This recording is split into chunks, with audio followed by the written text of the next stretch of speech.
Hello friend, আজকে বানাবো ভিন্ন স্বাদের চিংড়ি মাছের বাটি চচ্চড়ি। তো আগে চিংড়ি মাছের মধ্যে নুন, হলুদ, টমেটো কুচি, এরপর আদা, জিরে, লঙ্কা এবং সর্ষে বাটা দিয়ে দেব।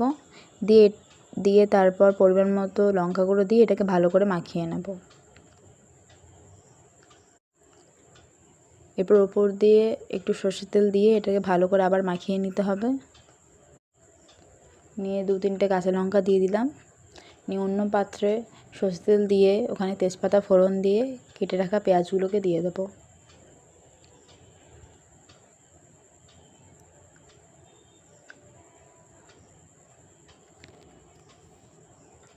পেঁয়াজটা হালকা ভাজা হয়ে গেলে এখানে আমি সাদা মানকচুর পাতাটাকে নিয়েছি, কেটে নিয়ে ওটা দিয়ে দেবো। এবার দিয়ে এটাকে হালকা হালকা করে ভাজা ভাজা করে নেব।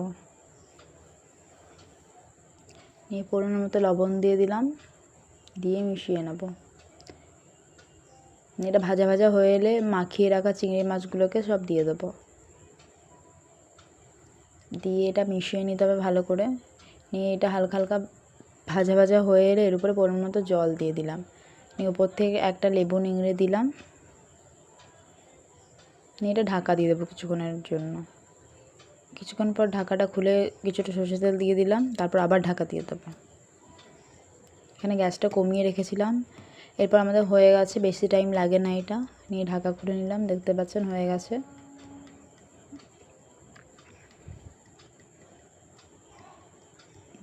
তেল ছেড়ে গেছে, এটাও দেখতে পাচ্ছেন, তার মানে রেডি আমাদের। তো আমাদের চিংড়ি মাছের বাটি চচ্চড়ি রেডি।